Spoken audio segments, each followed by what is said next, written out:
Hello, peers, classmates, and fellow writers. Here we go again.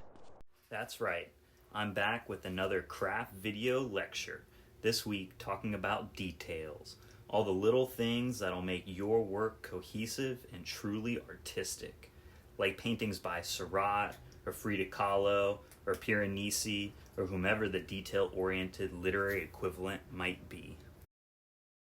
You might be wondering just what I mean by details. I'll tell you. Details are objects or events which occur or exist in a story's physical world. They're external and can be perceived by the five senses.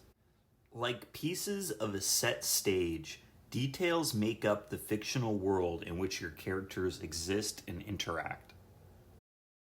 To be clear, mental states and emotions are not details. Happiness is not a detail. Details, as we're discussing them, are strictly external. Okay, now that we're clear about what a detail is and isn't, you might be thinking to yourself, hey, I've already got those. You're probably a pretty competent writer, and you've written stories before, stories chock full of detail. You know how to slap a bunch of stuff on your character's nightstand. You make them eat a sandwich and watch Grey's Anatomy. Yeah, you're a whiz at details.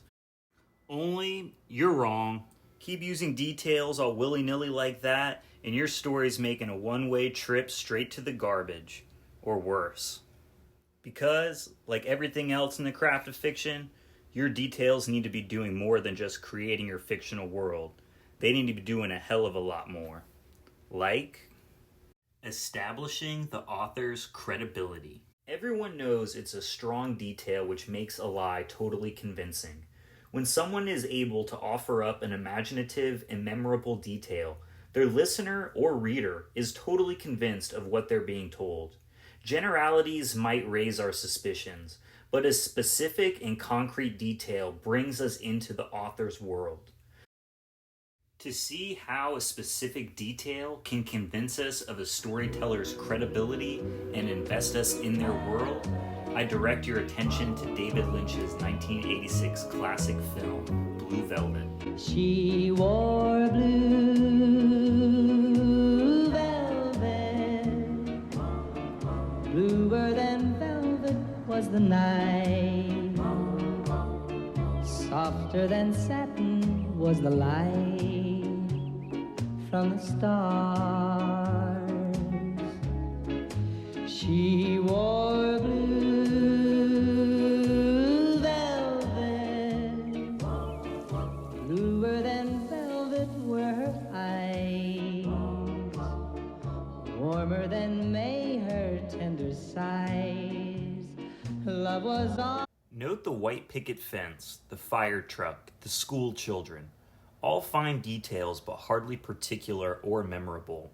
This could be any filmmaker's world. There's nothing to get us really invested. But now watch the rest of the scene. Ours,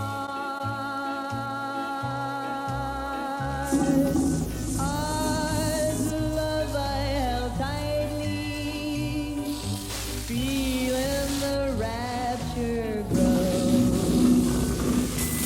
like the flames burning brightly. But when she left, gone was the glow of blue velvet. But in my heart still always be. The dog attacking the hose is a strange and memorable detail which convinces us totally of Lynch's authority as a storyteller. Trusting Lynch, we buy into the moldy ear or the yellow man standing with a hole in his head. But wait, you might be screaming. I'm already a strong storyteller. Like, really strong. My credibility couldn't possibly be questioned. My authority is established. My readers trust me. They're already like putty in my hand. Why don't I just go ahead and turn this video off, you might be thinking. Well, I tell you, details do so much more than just get your readers to trust you. Details work to reveal aspects of a character's interiority. That's right. The objects a character is set to interact with tells the reader a lot about who they are. what their values are, their fears, their wishes, and their dreams. To see a characterizing detail in action, we're diving under the sea. Let's listen. Note Squidward's clarinet. This is the characterizing detail. From the clarinet, we can gather Squidward is an artist, and possibly a little pretentious. We also get the sense that Squidward is at least a little deluded or narcissistic. You've reached the house of unrecognized talent. The clarinet, like any good characterizing detail, also works to reveal other characters' inner lives.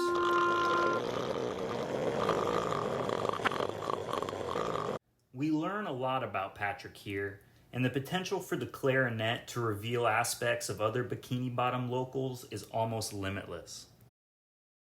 Details also work to reveal universal truths or generalities through the depiction of the particular. By universal truths, I'm not talking cosmology or astronomy or any of that garbage, but general statements which carry vague ideas applicable to large swaths of people. For example, a writer might make the general statement, "She was musical," which is vague and could apply to almost anyone. But if instead they used particular detail and said, "She had a well-used clarinet next to her bed," the reader would get a concrete image in the story, while still understanding the general idea of the character's musicality. I get it. For a clear example of how the use of particular details can reveal the universal, let's watch the first minute or so of Bong Joon-ho's movie Parasite.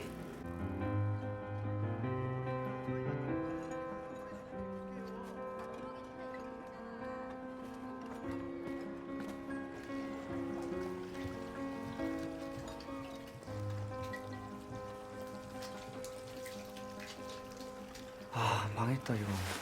공짜 와이파이 못 쓴다 이제. 야 기정아. 야 윗집 아줌마랑 IP 타임 암호를 거셨다 드디어. 암호. 이래서 국까지 눌러봤어? 안 돼. 반대 순서로도 해봐. 안 된다니까. 아이씨, 뭐야 그럼? 그 문자고 카톡이고 다 안 되는 거야? 그치. 야, 김기태. 이 씨발 자는 척하지 말고 어떻게 생각하셔? 핸드폰도 다 끊기고 와이파이도 다 끊기고, 응? 씨발 계획이 뭐야? 응? 기우야, 예 아버지. 와이파이 높게 들어야 돼, 높게. 구석구석 그 사사시 그저 해야 돼. 아씨, 곱등이. 여기 잡힌다. 진짜? 잡혔어? 잡히지. 이거 커피나라 투지. 이 근처에 카페 새로 생긴 건가? 뭐야, 왜 나 안 잡히지? Notice the hanging socks, the fans, the close pressing clutter.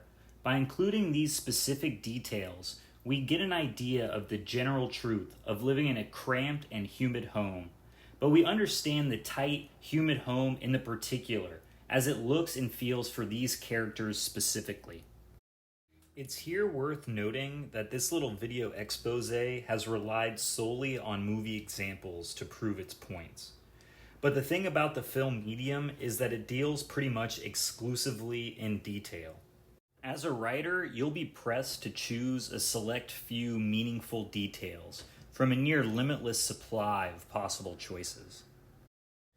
The only real rule to guide your choice in detail is believability.